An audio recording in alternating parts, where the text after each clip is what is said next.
Welcome to all. എല്ലാവർക്കും secret PSCയിലേക്ക് സ്വാഗതം. നമ്മളിപ്പോൾ SCRT ചാപ്റ്റേഴ്സും അതുപോലെ തന്നെ പ്രീവിയസ് ക്വസ്റ്റ്യൻ ആൻസേഴ്സും ഒക്കെ ചെയ്യുന്നുണ്ട്. SCRT ബേസ്ഡ് ഫാക്റ്റ് ഒക്കെ ചെയ്യുന്നുണ്ട് കേട്ടോ. അപ്പോൾ നമ്മുടെ ക്ലാസ്സുകൾ ഇഷ്ടമാണെന്നുണ്ടെങ്കിൽ സപ്പോർട്ട് ചെയ്യുക. ഇന്ന് നമ്മൾ നോക്കാൻ പോകുന്നത് കഴിഞ്ഞ പരീക്ഷകളിൽ ആവർത്തിച്ച് കുറച്ച് ക്വസ്റ്റ്യൻസ് ആണ് കേട്ടോ. നമുക്ക് നോക്കാം.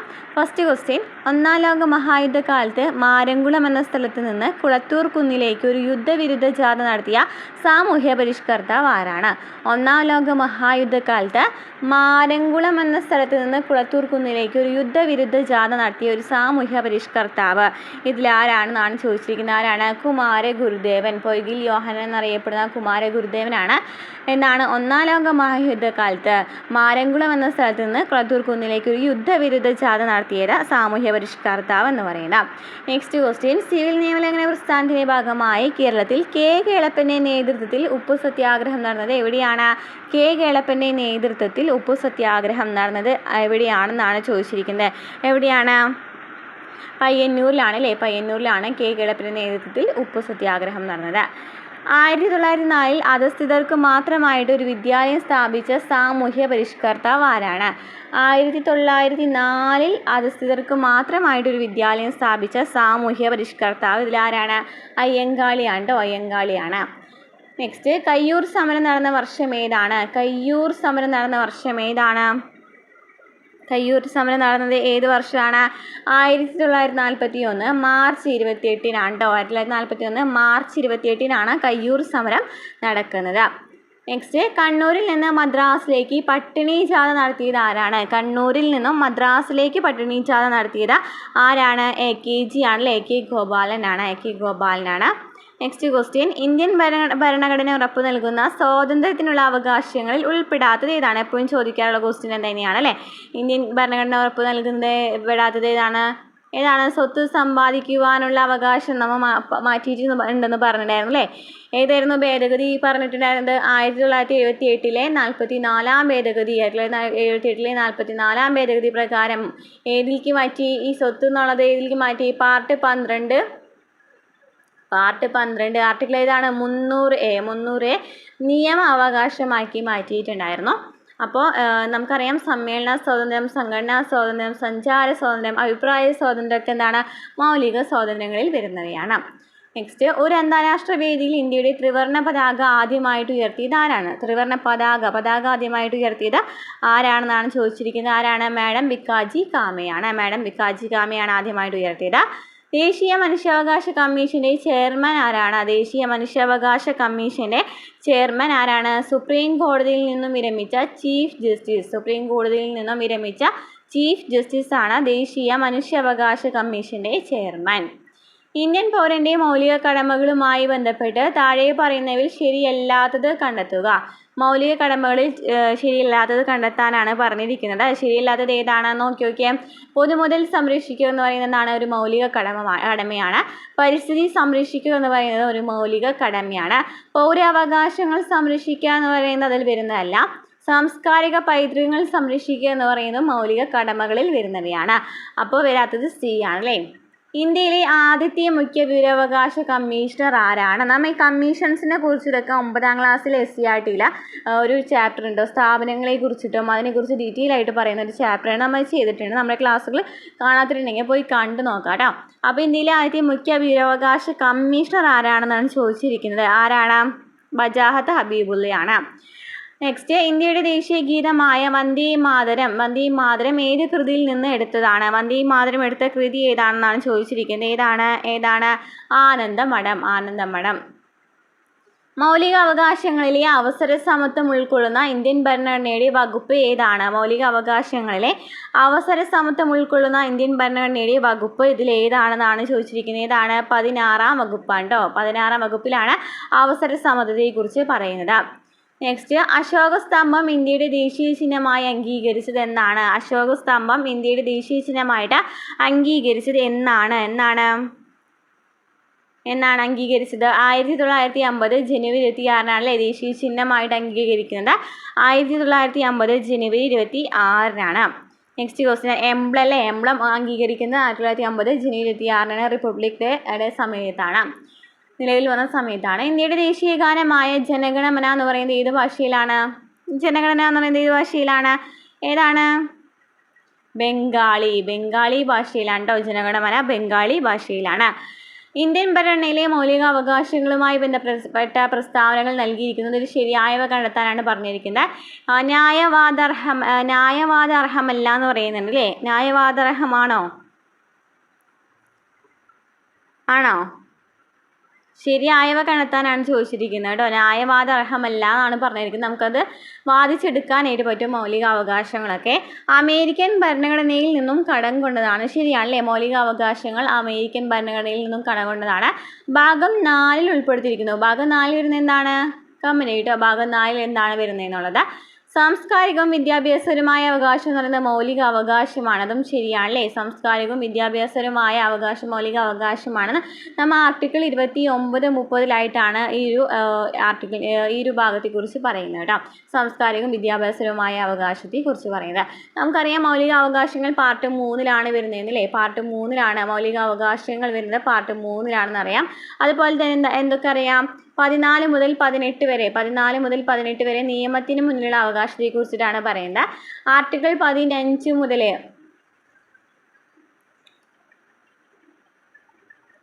20 എത്ര വരെയാണ് വരുന്നത്? 22 വരെ അല്ലേ? 22 വരെ.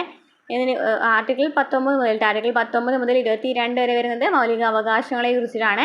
23-ലും 24-ലും വരുന്നത് ചൂഷണത്തിനുള്ള അവകാശത്തെ കുറിച്ചിട്ടാണല്ലേ? 23, 24 ചൂഷണത്തിനുള്ള അവകാശം, അടിമത്തം, അതുപോലെ തന്നെ ബാലവേല നിരോധനത്തെ കുറിച്ചിട്ട്. 25 മുതൽ 28 വരെ ഏതാണ് വരുന്നത്? മത അവകാശം, മത സ്വാതന്ത്ര്യത്തെ കുറിച്ച് പറയുന്നതാണ് 25 മുതൽ 28 വരെ. 29, 30 ആയിട്ടാണ് സാംസ്കാരികവും വിദ്യാഭ്യാസപരവുമായ അവകാശത്തെ കുറിച്ച് പറയുന്നത്. അതുപോലെ തന്നെ ന്യൂനപക്ഷ ആൾക്കാരെ കുറിച്ചിട്ടാണ് ഇതിൽ കൂടുതൽ പറയുന്നത്. ആർട്ടിക്കിൾ 32 നമ്മൾ എന്ന് പറയുന്നത് ഹൃദയവും ആത്മാവും എന്നൊക്കെ ഡോക്ടർ ബി ആർ അംബേദ്കർ വിശേഷിപ്പിച്ചിട്ടുണ്ടായിരുന്ന ഭരണഘടനാപരമായ പരിഹാരങ്ങൾക്കുള്ള അവകാശം എന്നൊക്കെ പറയുന്ന ആർട്ടിക്കിൾ 32 വരുന്നത്. Okay, next question. മാംസാഹാരികൾക്ക് ആഹാരം കടിച്ച് കീറാൻ സഹായിക്കുന്ന പല്ല് ഏതാണ്? നമ്മൾ ഡീറ്റെയിൽ ആയിട്ട് പറഞ്ഞിട്ടുണ്ടായിരുന്നു അല്ലേ പല്ലിനെ കുറിച്ചൊക്കെ. കടിച്ച് കീറാനായിട്ട് സഹായിക്കുന്ന ഏതാണ് കടിച്ച് കീറാനായിട്ട് സഹായിക്കുന്നത്? ഏതാണ്? കോമ്പലാണല്ലേ? നമ്മൾ പറഞ്ഞിട്ടുണ്ടായിരുന്നു. കീറാൻ കോമ്പല് നമ്മൾ പഠിച്ചിട്ടുണ്ടായിരുന്നു. ചർവണകം, അഗ്രചർവണകം എന്തിനാണ്? ചാച്ചാൽ എന്ന് വെച്ചാൽ ചവച്ചരയ്ക്കുവാനാണ് സഹായിക്കുന്നത്. ഉളിപ്പല്ല് എന്താണെന്ന് നമ്മൾ പറഞ്ഞിട്ടുണ്ടായിരുന്നു. ഉളിപ്പല്ല് എന്തിനാണ്? മുറിക്കാനാണ്. എന്ന് പറയുമ്പോൾ ഊന്ന് വരുന്നുണ്ട് അല്ലേ? അപ്പോൾ അങ്ങനെ കണക്ട് ചെയ്യാനായിട്ട് പറഞ്ഞിട്ടുണ്ടായിരുന്നു. ശരീരത്തിലെ പ്രധാന വിസർജന അവയവം ഏതാണ്? വൃക്കയാണല്ലേ? വൃക്കയാണ് പ്രധാന വിസർജനാവയവം.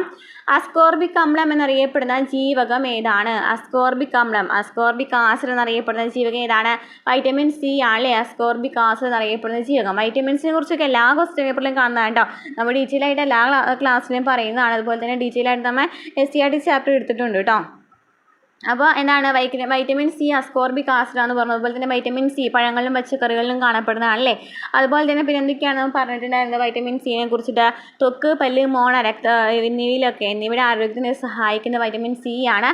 അപ്പോൾ നമുക്ക് കഴിഞ്ഞ ക്വസ്റ്റ്യൻ പേപ്പറിൽ കണ്ടിട്ടുണ്ടായിരുന്നു മോണയിൽ രക്തസ്രാവം വന്നപ്പോൾ ഏത് വൈറ്റമിൻ്റെ കുറവ് മൂലമാണ് അത് ഉണ്ടായിട്ടുള്ളത് അല്ലേ? വൈറ്റമിൻ സി ആയിരുന്നു.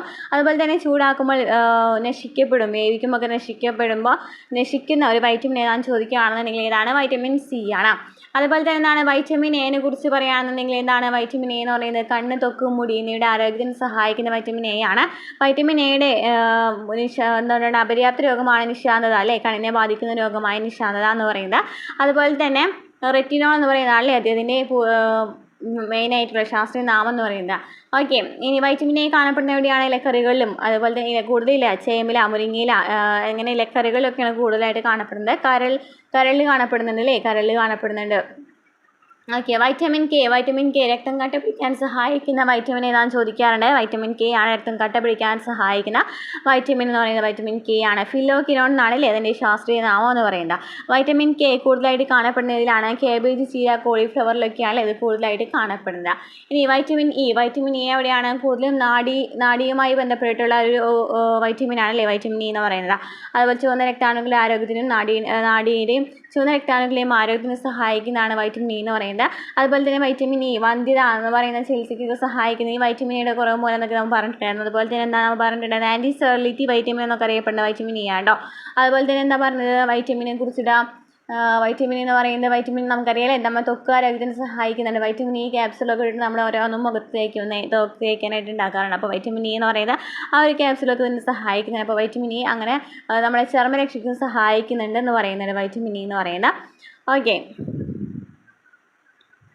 അപ്പോൾ ഇത്രയാണ് വൈറ്റമിൻസിനെ കുറിച്ച്. അതുപോലെ തന്നെ എന്താണ് കൊഴുപ്പിൽ ലയിക്കുന്ന വൈറ്റമിൻസ് ഏതാണ്? വൈറ്റമിൻ കെയുടെ ആണല്ലേ. നമ്മൾ കെയുടെ കൊഴുപ്പിൽ ലയിക്കുകയാണെങ്കിൽ കെടാന്ന് പറഞ്ഞിട്ടുണ്ടായിരുന്നു. Vitamin K, vitamin E, vitamin D, vitamin A എന്നിവയൊക്കെ എന്താണ് കൊഴുപ്പിൽ ലയിക്കുന്ന വൈറ്റമിൻ ആണ്. ഇനി വൈറ്റമിൻ ബിയും സിയും ഉണ്ട് അല്ലേ. വൈറ്റമിൻ ബിയും സി എന്ന് പറയുന്നത് എന്താണ് ജലത്തിൽ ലയിക്കുന്നതിനെയാണ് വൈറ്റമിൻ ബിയും സി എന്ന് പറയുന്നത്. ബി എന്ന് വെച്ചാൽ ബി മുതൽ B1 മുതൽ B12 വരെ ഉണ്ട് അല്ലേ. ബി എന്ന് പറയുന്നത് B12 വരെ ഉണ്ട്. അതിൽ ഇമ്പോർട്ടൻ്റ് ആയിട്ടുള്ളതാണ് B7 എന്ന് പറയുന്നത്. B7 അതായത് വൈറ്റമിൻ എച്ച് എന്നറിയപ്പെടുന്ന വൈറ്റമിൻ ഏതാണെന്ന് ചോദിക്കാറുണ്ട്. B7 ആണ് വൈറ്റമിൻ എച്ച് എന്നറിയപ്പെടുന്നത്. ബി കൂടുതലായിട്ട് ധാന്യങ്ങളുടെ തവിളിലൊക്കെയാണ് കാണപ്പെടുന്നത് അല്ലേ.